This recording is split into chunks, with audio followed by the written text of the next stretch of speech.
My own view of Donald Trump has been that when it comes to foreign policy, he has subordinated most everything either to his own biases and preferences, his vanities, his political interests, and the financial interests of the Trump organization. The Hamas-run health ministry claims that 20 Gazan civilians have died from starvation in the last 48 hours.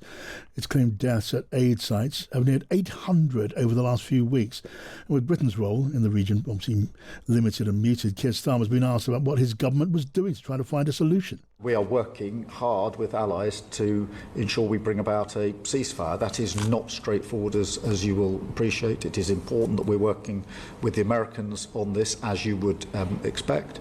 But we need to get to that ceasefire to create the conditions for everything else that needs to happen, and we'll continue to do so. Keir Starmer. Let's now talk to Aaron David Miller, a former Middle East peace negotiator for the United States. Hello to you, Aaron. Welcome back.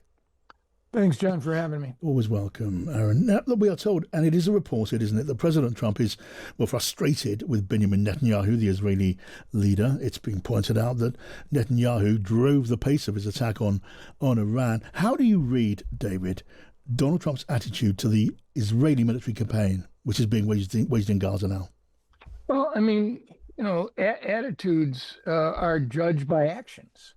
And while the president has let it be known, I think he probably criticized the Israeli operations in Syria.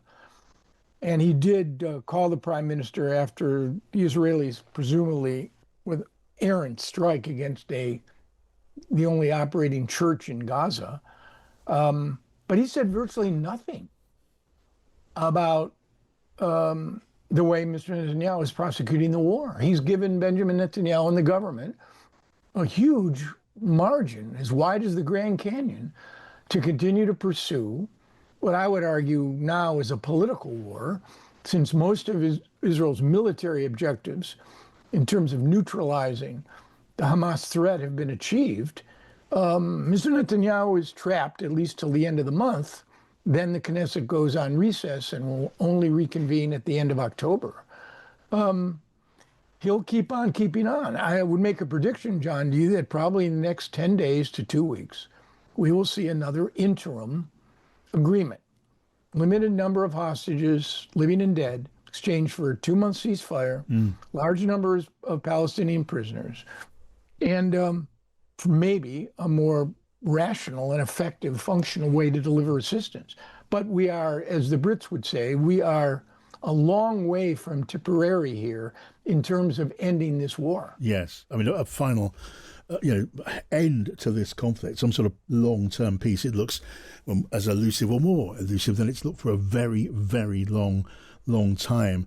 And in some ways it is difficult to read Donald Trump's motives, Aaron, isn't it? In other ways, it's absurdly simple. You just listen to what he says, because quite often he simply expresses it very, very simply. His own ambitions for Gaza and its part in the Middle East now. I mean, how do you read that now? Because at different times he's told us that he wants to support the transformation of Gaza into a luxury Riviera oceanfront resort. At other times, that idea goes cold. Can you get any sort of sense, watching and listening, as to what really drives him here? Or is that just not knowable? I mean, my own view of Donald Trump has been that when it comes to foreign policy, he has subordinated most everything either to his own biases and preferences, his vanities, his political interests, and the financial interests of the Trump organization. I think he has instincts. He's not terribly fond of multilateral diplomacy. He feels much more comfortable with autocrats than Democrats. There's a fundamental mistrust of Europe. We see him moving a little on Ukraine, but my view of Trump is clear. In Ukraine, he wants to end the fighting, but not the war. In Gaza, he wants to get the hostages out, but has failed to embrace anything that you and I, John, would describe as a rational and effective day-after strategy that could actually produce something better than what we see now. And I suspect that had the Israelis not struck Iran, and Donald Trump followed, he would have accepted probably a transactional agreement with the Iranians to sort of park the nuclear issue until the end of his term, assuming he's going to leave office in 2028. He doesn't instinctively, he thinks strategically, but in terms of big ideas, Greenland, the Panama Canal, Canada, but tactically, in terms of actually creating a strategy and harnessing America's power and the incentives and disincentives that will be required to buy into such an approach in Gaza, he doesn't seem interested. And he lacks the focus. Yeah, I mean, you're essentially saying, Aaron, and you're not the only one to take this view, that his day-to-day instincts are essentially just shallow and self-interested. And I might add, John, that his advisors, I mean, I worked for half a dozen secretaries of state. They all had different strengths and weaknesses. But their capacity to basically tell the president when something was moving in the wrong direction, I mean, all of them did that. And the best did even more.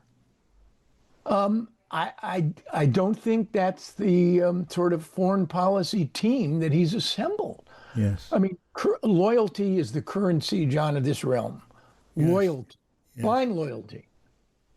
If we are looking for, I don't know, something like what you would consider a coherent strategy, it is true also, isn't it, Aaron, that President Trump did prize or see as a significant achievement the getting close to the Abraham Accords, where you would see Saudi Arabia chiefly, but other Gulf states forming a stable relationship with Israel. Is that now just way beyond reach because it did have some sort of settlement for Palestine at the heart of it?